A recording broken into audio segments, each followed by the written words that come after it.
Começando aqui, só apresentando os nossos palestrantes de honra, eu vou começar aqui com a Roberta. A Roberta é uma das grandes vozes da música brasileira, do MPB. Cantou com alguns dos maiores músicos da nossa geração e estou muito honrada de poder conversar com você hoje. Vicky Muniz, da mesma forma, grande fotógrafo, artista brasileiro, conhecido por usar técnicas extremamente inovadoras nas suas fotografias, nas suas pinturas. Então, um prazer ter você aqui com a gente hoje.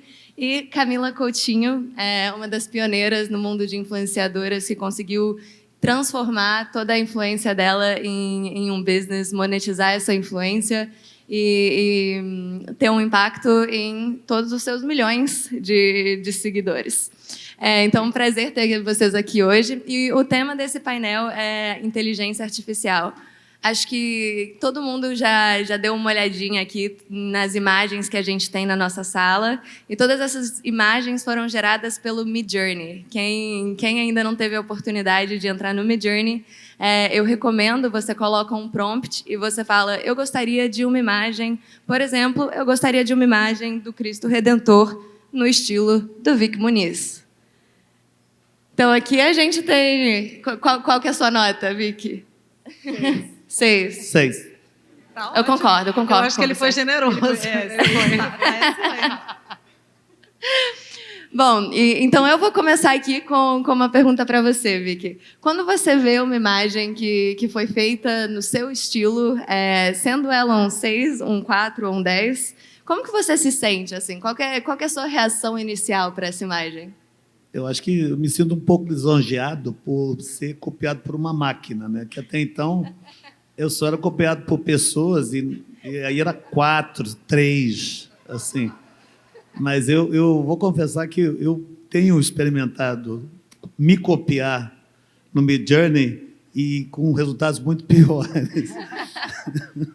Mas eu acho que é interessante que quando você está lidando com arte, né, você copia o estilo, a máquina, ela consegue, o programa consegue pegar e traduzir o estilo de uma forma, porque são só linguagens, né? E no meu trabalho, como o meu trabalho lida com linguagens, é muito mais fácil. Agora, quando você está colocando esses prompts assim, tipo 1820, Indonésia, como o crawler, o algoritmo procura fisionomias, né? Eu tenho um amigo, eu estou olhando todo mundo que aparece nessas coisas de Midjourney, e eu tenho um amigo que todos parecem esse cara que eu conheço, que é um cara de Santa Teresa que chama Zé Mog. Eu nunca falei isso para ele. Todo mundo parece parente da família dele. Eu acho interessante como que você chega nessa coisa numérica, né? E você acaba chegando em alguns lugares comuns. Acaba que a máquina também tem suas limitações em termos da onde ela está pegando essas imagens. Esse grande pool de milhões de imagens, né? Ele, na densidade em que ela se encontra, ela acaba sendo também uma coisa onde vai encontrar coisas que se parecem muito com a mesma coisa. Acho que por isso que é fácil também copiar o meu trabalho. Mas eu já estou acostumado e não tem problema, não. Eu fico feliz, pelo menos, que ele está fazendo um trabalho melhor que as pessoas. Melhor que o meu. Com certeza.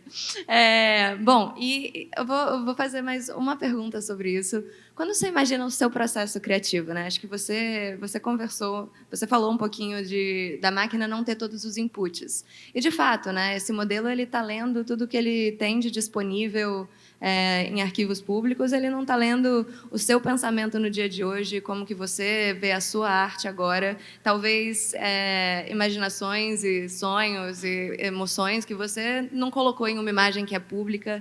Então, quando você pensa no seu processo criativo, você imagina um mundo onde a inteligência artificial ela é parte disso e ela te ajuda nesse processo? Eu acho que em qualquer época da história, o artista sempre teve que trabalhar com a melhor tecnologia que estivesse à disposição. Você vai ver isso em todas as épocas, desde o Paleolítico, né?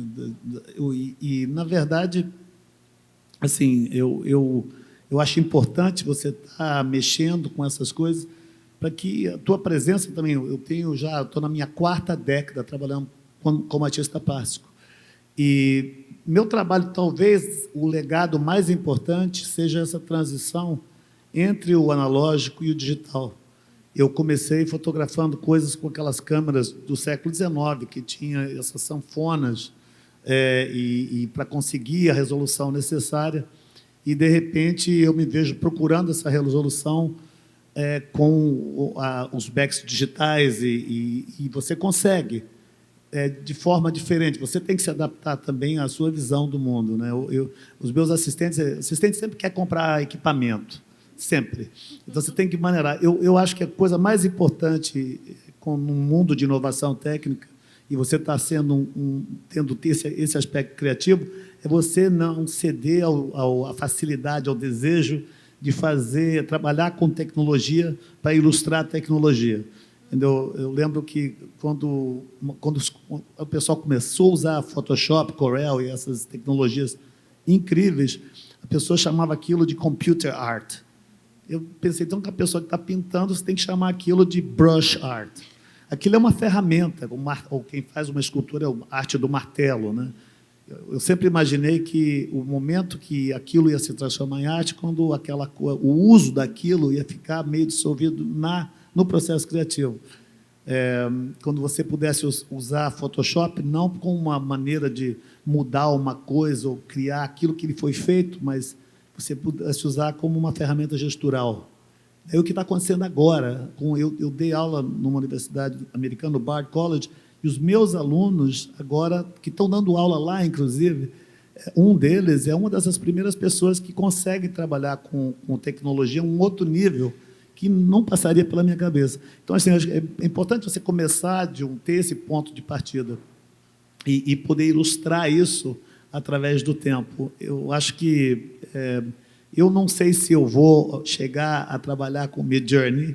Eu não vejo muito lugar para mim nessa coisa toda, porque o que eu faço, por mais fotográfico, é um trabalho presencial, né? Eu preciso que as pessoas saiam da casa delas, peguem um ônibus, um táxi, vão até o museu, a galeria, para ver esse trabalho pessoalmente. E à medida que... parece até uma ironia, né? Se fazer fotografia e fazer as pessoas saírem de casa para ver.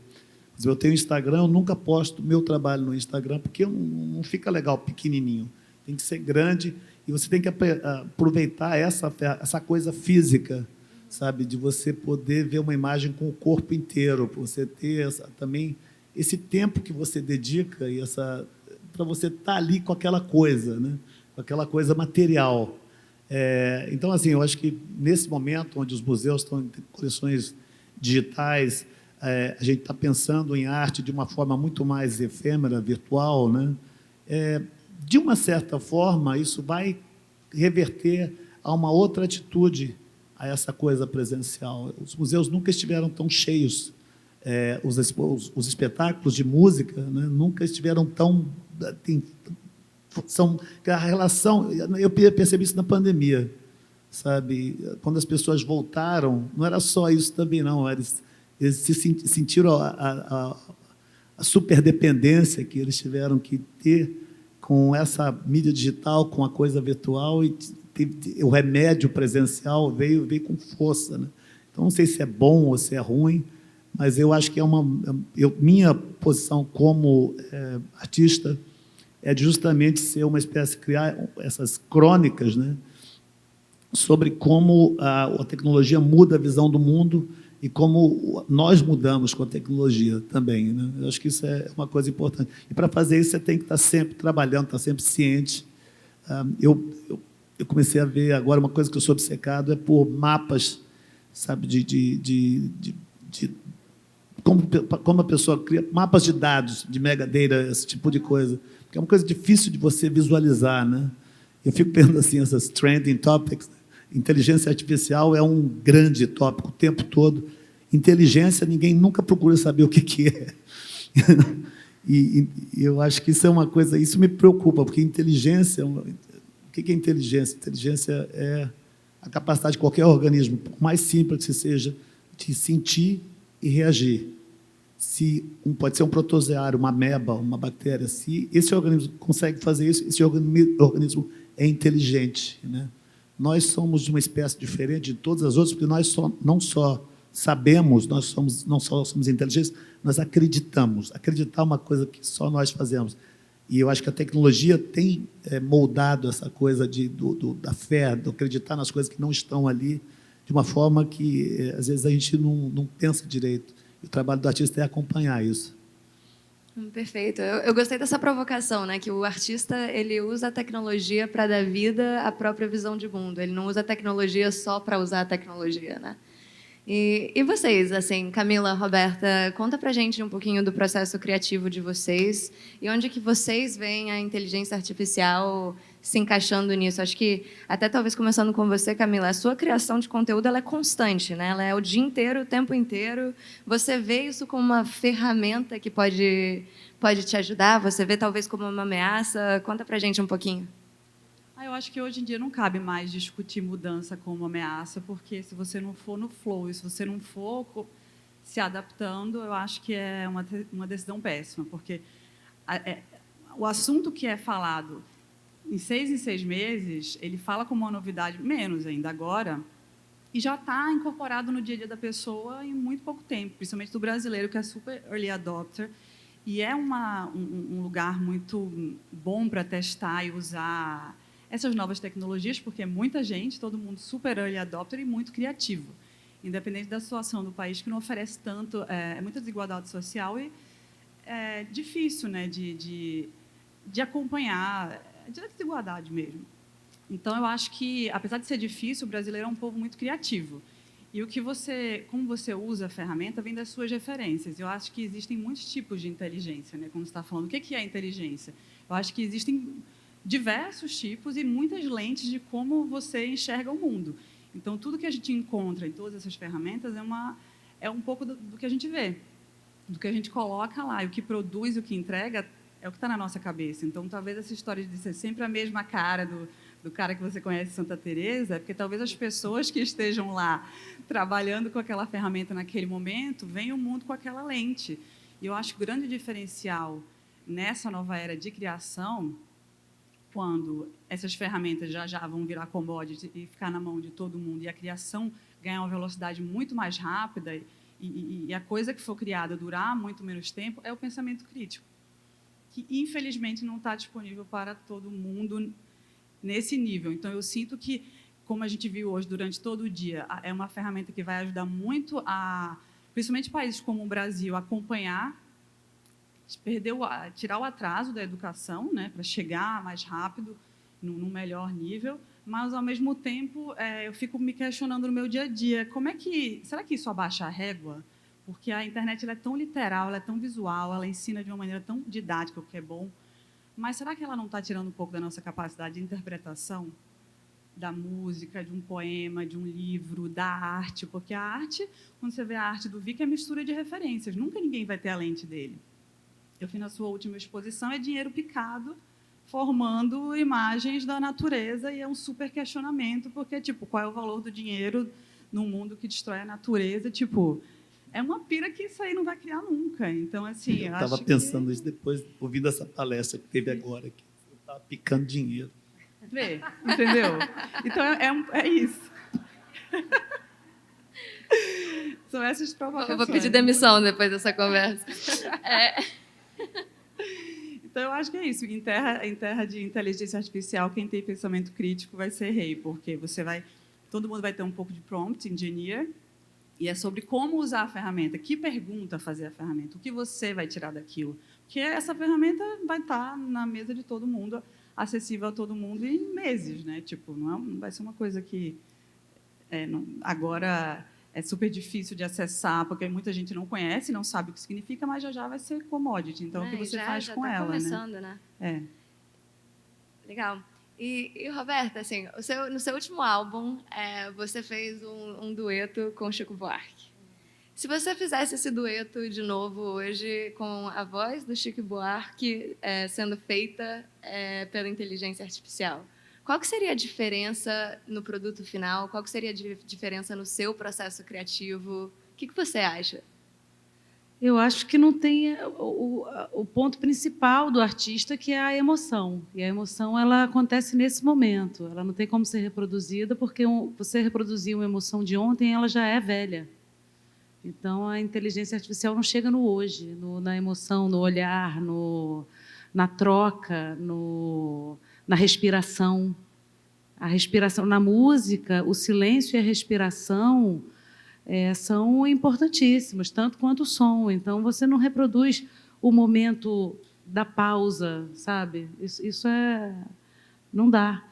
Foi o que o Vic falou, você tem que sair de casa, você tem que sentir o coração bater, você tem que viver para poder traduzir aquela... Isso que é a arte, no fim das contas, né? É a tradução dessa emoção, que é carregada de vivência, de afeto, de referência.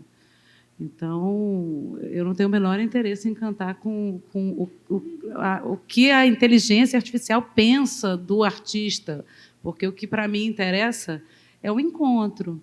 E isso não tira o fato de eu achar a inteligência artificial uma ferramenta, como eles falaram, como outra qualquer, para um processo criativo. Por que não? Assim, quando começaram a botar guitarra na MPB, teve marcha, né, para impedir. Não dá para impedir, como a Camila falou, não dá para você impedir a novidade, não dá para você lutar contra. Eu lembro que, quando eu comecei a cantar, estava no momento de descoberta assim, do Pro Tools.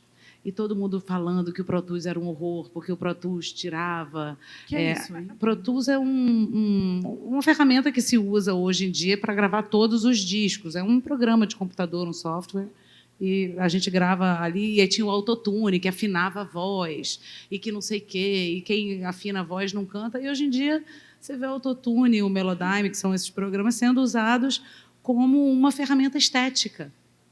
Né? Em algumas músicas você vê aquela voz distorcida e, às vezes, aquilo ali, dentro de um contexto, aquilo ali faz um sentido. Mas sempre com o olhar do humano que tem o senso crítico, que fala: isso aqui é como eu quero apresentar essa música para o mundo.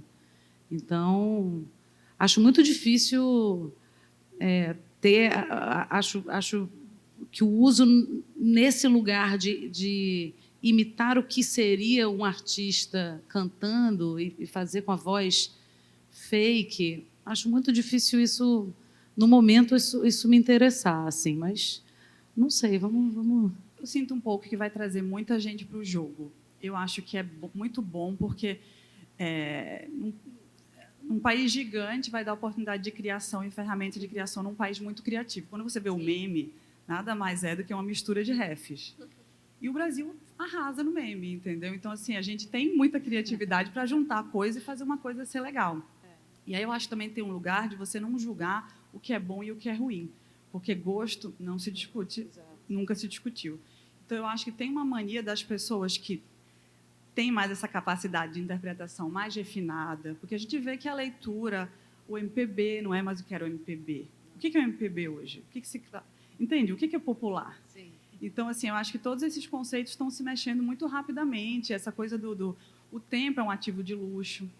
Então, uma pessoa que tem o tempo para ir na sua exposição, o tempo para ir no seu show, eu acho que isso vai categorizar um pouco níveis, assim, não sei, uma sensação que eu tenho de arte, assim, porque até para você ir numa coisa física e ter aquele tempo de aproveitar a arte é um luxo, porque sobrou tempo no seu dia que você tem que ser super produtivo para você ir colocar uma nova referência na sua cabeça. Então, eu vejo um pouco por aí, assim, nesse sentido de categorização também, trazer mais gente.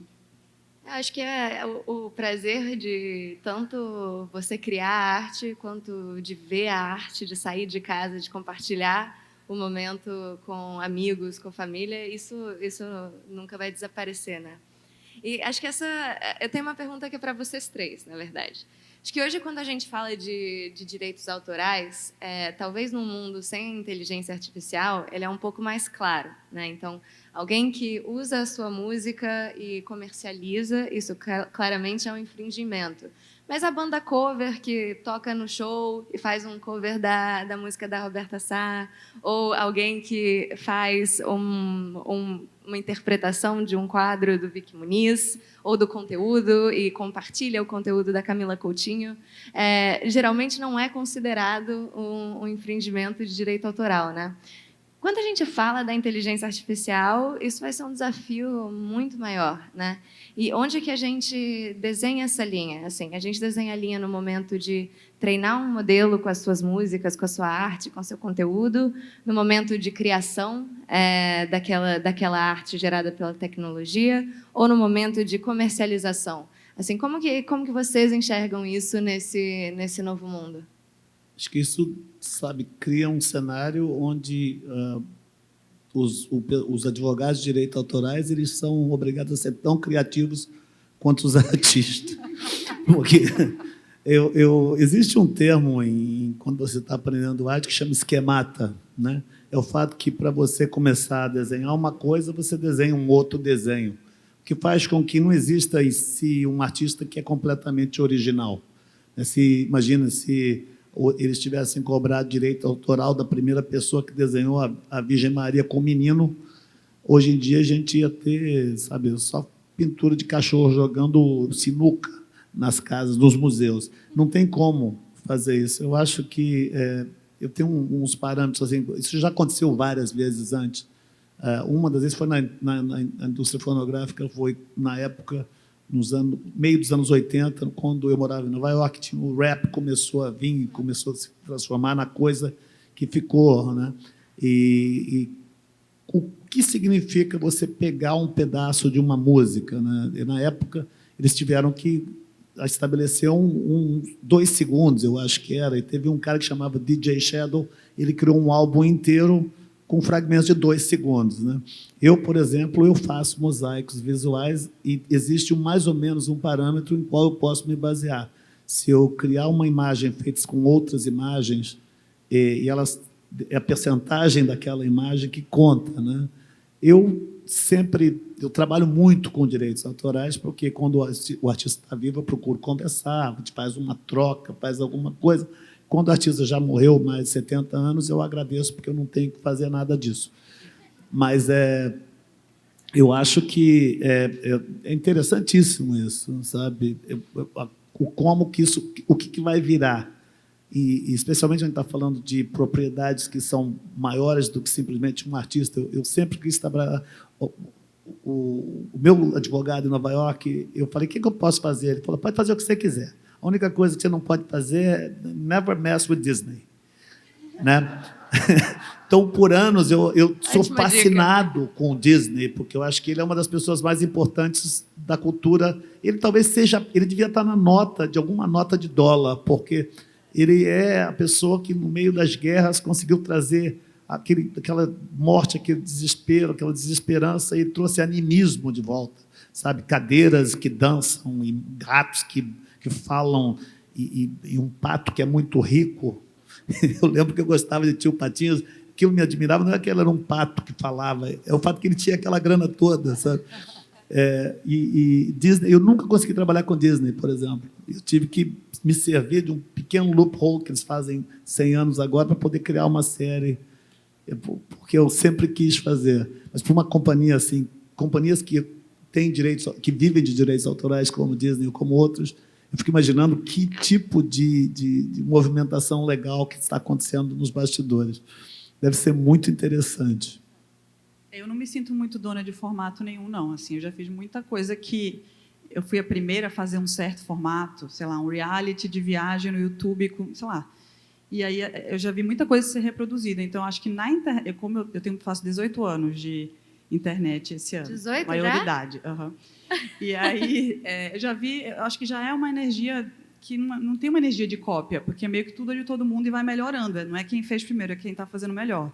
Acho que a única coisa que eu me sinto dona é a minha cara, é a minha imagem, que eu também tenho que começar a ter cuidado, né? Porque já pode ser reproduzido. Tem um episódio do Black Mirror novo, que, aliás, é o único bom, que é sobre isso, sobre direito de imagem. É o único que eu gostei.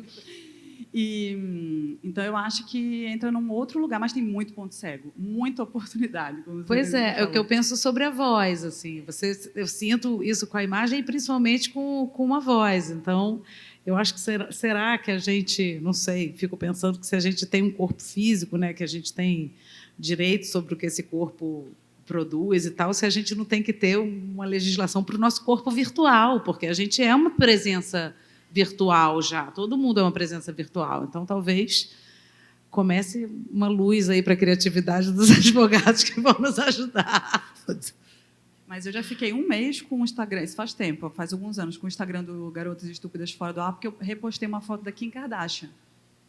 E, assim, ninguém sabia que não podia... A Kim Kardashian, a pessoa mais postada do mundo, aí um site dos paparazzos lá entrou em conta, tirou do ar, tive que pagar uma multa gigantesca e tal. Então, tem muito ponto cego que vai rodando e ninguém está olhando, assim, porque a imagem virou um mundo de imagem, né? Sim. Então, quem é dono de quê? Mas eu acho interessante isso. Você estava falando de autotune, né? Sobre tecnologias novas, né? E você está falando isso num microfone, né? Que imagina... Devia ser a mesma coisa, não pode cantar com microfone. Eu acredito que na época da ópera eles iam ter esse tipo de coisa. Ela canta com microfone. Mas né? Teve isso, lógico claro que teve. Né? Em arte também, sempre teve essas coisas. O cara tem que desenhar com a mão, tem que ser... Eu acho que isso tudo acabou. Uma coisa que é interessante, no momento, depois da Revolução Industrial, quando as máquinas e o pessoal especializado começou a criar coisas, né? Porque antes cada coisa era diferente. Eu acho que passou para o artista desenvolver processos, entendeu? Assim, entender como esses processos funcionam e como eles interagem com o nosso conceito de realidade. Tem uma coisa assim, interessante que a Maria Silva falou que é um mundo perigoso, né? Ele é perigoso por causa do que a gente estava dizendo em relação eu estava dizendo antes, em relação ao conceito de inteligência. As coisas se tornam perigosas quando a nossa habilidade de sentir e reagir é comprometida. E isso não é a primeira vez que acontece, isso é uma coisa que acontece historicamente. Eu acho que a gente tem uma evolução em relação a essas ferramentas que nós desenvolvemos, que ela é evolucionária, mas ela tem uns picos de evolução, porque alguma confluência de eventos aconteceu e aquilo criou talvez a que nós estamos passando agora, talvez tenha sido a mais dramática depois da Revolução Industrial. Você imagina um indivíduo no meio do século XVIII, ele nunca saiu alguns quilômetros da casa dele, não sabia que existia uma cidade que chamava Paris, nunca tinha visto o mar, não escutava música, de repente o trem, a fotografia, o rádio começa a informar ou provar para esse indivíduo que existe um mundo, né? Isso mudou toda a concepção de realidade, tanto coletiva como individual. Eu acho que o indivíduo, para se adaptar, para aprender a viver nesse mundo de novo, ele teve que viver 2 guerras mundiais para entender um conceito de convívio num planeta que passou a existir. O que nós estamos vivendo agora é um planeta que ele não só existe fisicamente, mas ele existe do mesmo tamanho nas nossas mentes. Entendeu? Minha avó me falava, era uma velhinha muito inteligente, ela falava, existem dois mundos, né? O mundo que está lá fora e o mundo que está aí dentro. Eles são do mesmo tamanho, ela me dizia isso, né? E a gente está começando a viver com mais frequência nesse mundo de dentro que no mundo de fora. E isso tudo vai criar uma revolução enorme, não só na maneira como a gente vê, como a gente traduz o mundo, mas na maneira como esse mundo aceita esse tipo de criatividade. Por isso que eu falei que os advogados provavelmente vão ter um papel tão criativo quanto os artistas. Aliás, esse é algo interessante de se pensar, né? Se você, assim, quanto mais ferramentas você tem, mais você consegue criar algo novo com mais facilidade, né? Então, eu estou muito, muito longe de ser uma artista, mas eu acho que se eu gastar assim, uns 10 dias para aprender como funciona a Midjourney, talvez eu faça algo que eu possa vender na rua por algum dinheiro. Então, assim, quando vocês na veem... rua você não vai conseguir dinheiro, não. Você acha que não? Vou tentar vender para você, então, vamos ver. Tem que ir galeria, tem que procurar quem sabe, quem está fazendo dinheiro, que nem os rapazes que estavam aqui antes. Eles acham que eu consigo convencer. Eu acabei de fazer uma exposição em São Francisco, eles só venderam metade da exposição. Aí ela falou para mim, é que a coisa está difícil, eu vou dar o telefone desses caras aqui para ela. Não, então, assim, quando vocês pensam nesse novo mundo onde a arte pode ser criada com mais facilidade, né? Acho que vocês três são artistas de formas muito diferentes, mas o que vocês têm em comum é que todas foram pioneiros na sua própria área. Se vocês estivessem começando hoje, né, com a quantidade de informação, de conteúdo, de arte que a gente vê online, vocês escolheriam esse caminho? Vocês veem isso como mais competitivo? Quais que são as dificuldades que isso traz, tanto para o artista quanto para a arte em si, que é o fruto disso? Que perguntona. Sem dúvida, bem mais competitivo. Eu fico muito feliz de estar enfrentando essa era de novo mundo com a cabeça que eu tenho de agora, porque eu comecei com 18 anos, então acho que por mais que eu tivesse muita paixão, porque eu meio que não escolhi isso, eu fui escolhida. Tive o privilégio de criar para mim a vida que era o que eu gostava de fazer, transformar isso em trabalho. Então, eu meio que fui escolhida por isso. Mas eu fico feliz de ter chegado nesse momento de competitividade, ferramenta e complexidade e necessidade de raciocínio com a idade que eu tenho hoje, porque, sem dúvida, é uma avalanche, assim. Mas eu acho que o mundo é pêndulo, né? Acho que todo mundo está nessa sala, está sempre olhando para de onde veio e para onde vai, e geralmente é assim. Então, eu acho que quando uma coisa fica popular demais, e a gente está vendo a concentração de renda cada vez mais, né, explosiva e mais gritante, o exclusivo volta, o feito à mão volta, o que ninguém tem volta, e aí a gente meio que volta para o outro lado do pêndulo, que é as pessoas querem o que ninguém tem. Então, eu acho que volta um pouco para a origem, sabe? Se eu tivesse começar agora, eu ia ser advogado de direitos autorais. Tenho certeza que bem-sucedido. E você, Roberta? Eu acho que eu faria também, talvez de uma outra maneira, assim, mas eu estou com a Camila, assim, eu gosto de estar nesse mundo com a idade que eu estou, com a experiência que eu estou, com a maturidade que eu estou, acho super competitivo. Mas o Vic estava falando aqui e eu fiquei pensando que vai mexer também com a coisa do desejo, né? Essa novidade toda, assim, eu acho que mexe com o nosso desejo, porque se a gente, né, se na Revolução Industrial você não tinha trem para ir para Paris e de repente você começa a ir para Paris, começa a ver aquilo ali, acho que as pessoas estão cada vez mais expostas a desejar coisas inacessíveis às vezes para elas e acho que a gente tem que se ligar muito no dia a dia mesmo, assim, no que te faz bem agora, sabe? Eu acho que a música entra nesse lugar assim do bem-estar e eu gosto de levar isso para as pessoas. Então, com a inteligência artificial ou sem, eu faria isso. Mas eu acho que é interessante essa questão do desejo, né? Porque a Revolução Industrial, pela ideia de produtividade, né, teve que criar uma atomização do desejo. Você vai criar desejos pequenos de ter coisas. Então, aqueles grandes ambições começaram a se fragmentar numa roupa que você tinha que comprar, um perfume, uma coisa, ou isso ou aquilo, né?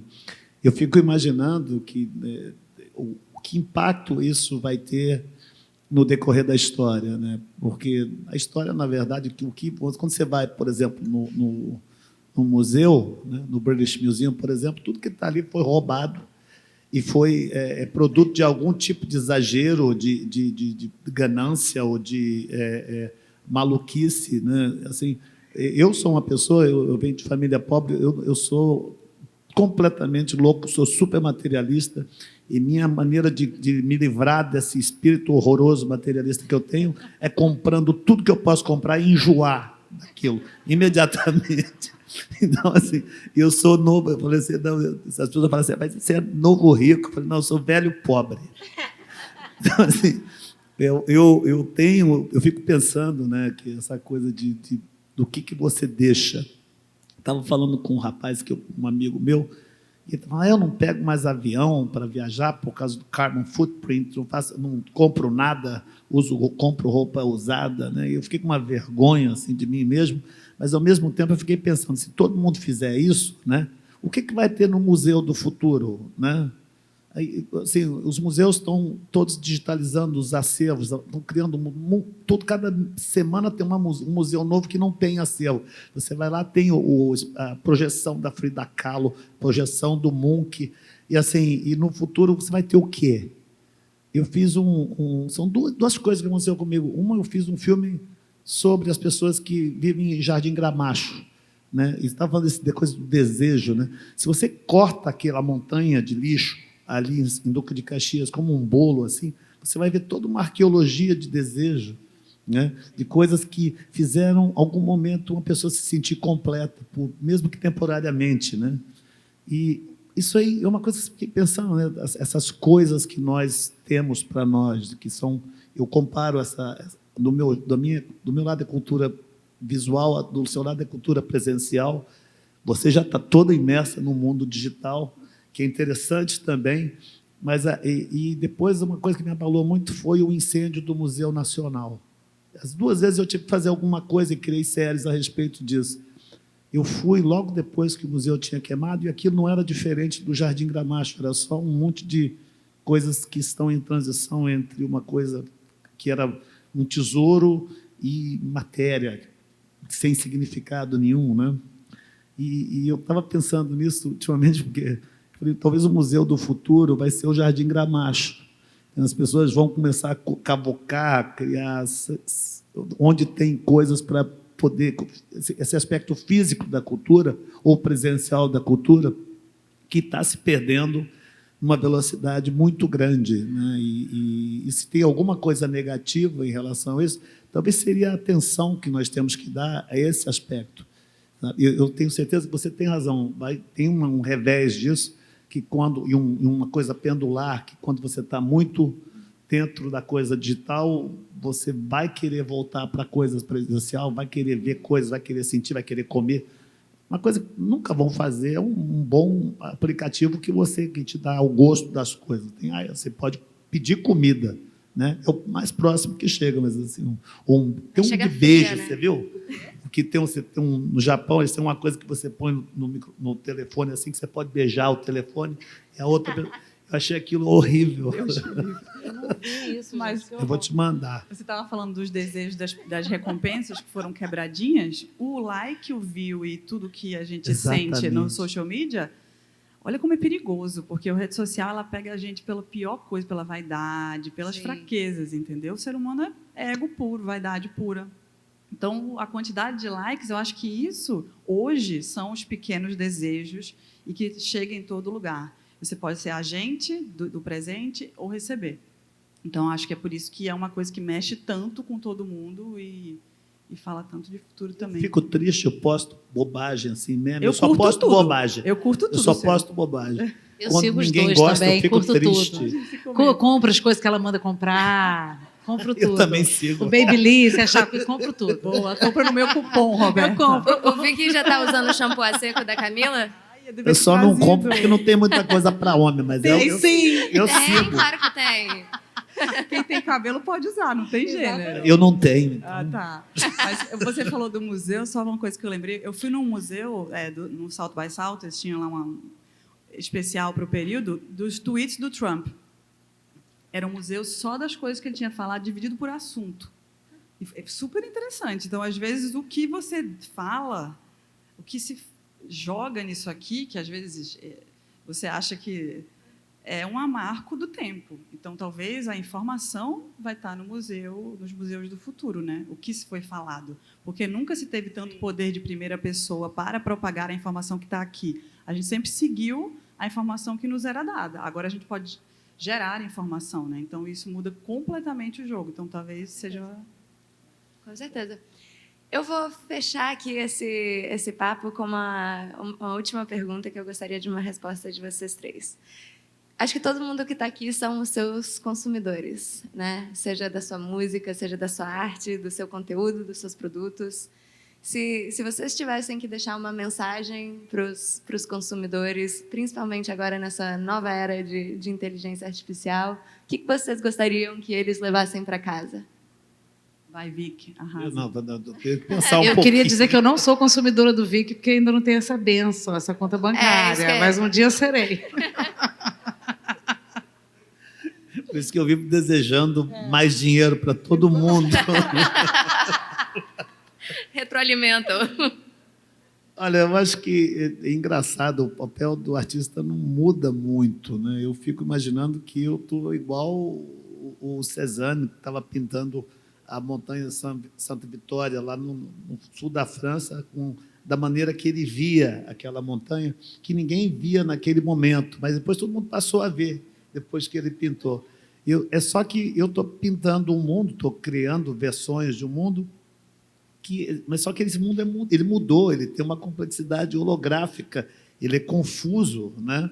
E ele é multifacetado. Muitas vezes eu faço essas coisas que parecem mosaicos de imagens, é porque eu estou tentando traduzir para um plano, né, aquela bagunça visual que existe dentro da minha cabeça. E é interessante, eu acho que o artista, ele é... Sabe aquele cara que come a comida antes do rei para ver se não tem veneno? Só que o artista ele come a comida para a humanidade para ver se não tem veneno. Você tem que se expor a todo tipo de coisas, mesmo as coisas ruins. Eu sou um consumidor louco de mídia, eu vejo tudo, né? Eu assisto desenho animado, todo tipo de música. Eu acho que eu tenho que, às vezes, me envenenar com isso para produzir vacinas. Eu acho que, no fundo, o papel da arte é de criar e de desafiar a relação do indivíduo com o presente.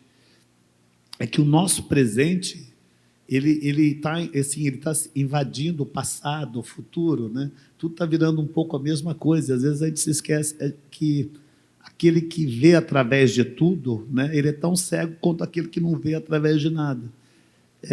O que eu gostaria, né, das pessoas, eu não falo que as pessoas são meus consumidores, que no meu caso, tudo que eu quero no mundo é que uma pessoa compre o trabalho e coloque no museu para as pessoas verem de graça, entendeu? Eu quero que as pessoas vejam o que eu estou vendo, mas como você, eu quero estar ali para ficar olhando. Eu gosto do like, sabe? Eu quero ver, eu quero sentir a reação daquilo, sabe? Eu quero estar por perto.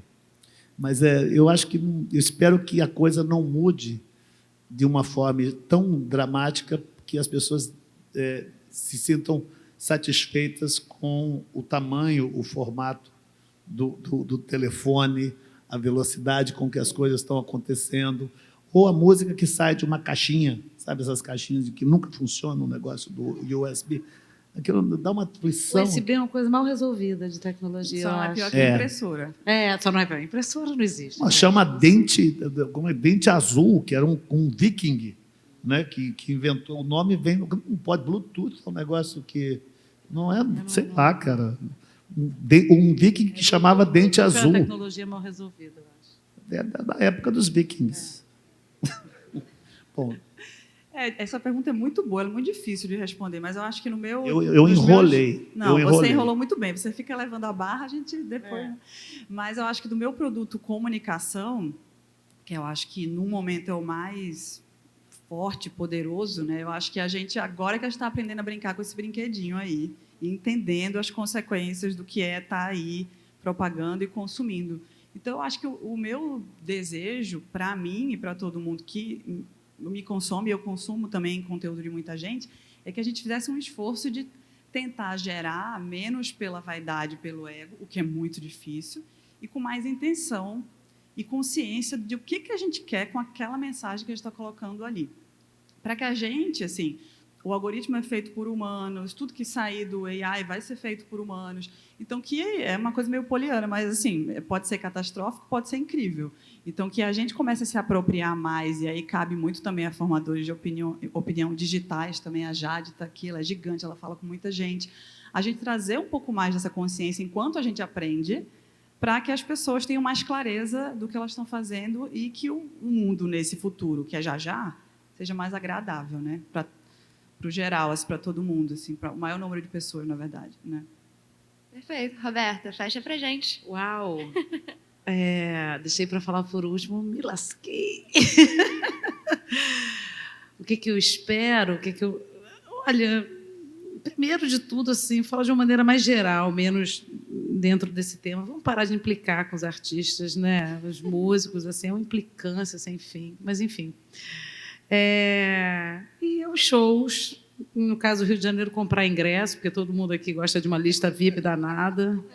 Então, comprar ingresso é importante, que é a única coisa que eu posso vender é ingresso. E viver a experiência, assim, brincadeiras à parte. Acho que a experiência de ir a um show do seu artista, de valorizar a cultura nacional como, né, uma ferramenta importante de educação, de autoestima, sabe, do país inteiro, assim, investir nisso como uma coisa importante, não o meu trabalho, assim, a cultura nacional como um todo, assim, o que é produzido no Brasil. Acho que no caso da música a gente tem uma música muito forte, assim, tentam muito invadir esse mercado com o que vem de fora, e mesmo assim a música brasileira, em todas as suas vertentes, funk, samba, bossa nova, música eletrônica, se mantém muito viva e muito com o público muito apaixonado por essa expressão cultural. Então, é entender as expressões culturais do Brasil como uma coisa realmente muito valiosa, assim, sabe? E manter o desejo dos artistas em criar, sabe? É isso, né? Usar até a inteligência artificial para multiplicar isso e para que não pare de brotar talento novo, trazendo novidade, assim, a incentivar a cultura nacional. Eu só queria aproveitar uma coisinha que eu falei que eu não usaria inteligência artificial. Eu acho que eu fui meio brusco, sabe? Eu ainda não usaria agora, sabe? Porque isso não, porque assim, o que eu queria dizer é que eu acho que é uma coisa, como foi dito aqui, é uma coisa que está começando agora. Está começando agora. Eu estava escrevendo um artigo, tentei colocar um prompt para o ChatGPT para ver se dava alguma luz, alguma coisa que eu não tinha pensado, e parecia que estava lendo um paper de um estudante querendo me enganar, sabe? A relação disso com isso é complicada. Lógico que é, né? Mas era uma coisa, parecia que era uma enganação. Eu acho que ainda não está lá ainda. A gente está começando nisso e eu tenho certeza, eu quero poder trabalhar com isso no futuro, de uma melhor do que o cara que fez isso aqui. Pensando ele criar uma série, já está ele, ó. Eu acho que daqui a um ano essa conversa vai estar em outro lugar. Com certeza. A gente já vai estar com outras coisas na cabeça. Ótimo que ano que vem a gente convida vocês de novo. Mas, bom, gente, que prazer, que delícia moderar essa conversa com vocês. Foi tão bom papo que eu até esqueci que eu não gosto de falar em público. Então, muito, muito obrigada. É realmente um prazer e espero que a gente tenha mais oportunidades. Obrigado. Uma salva de palmas, por favor.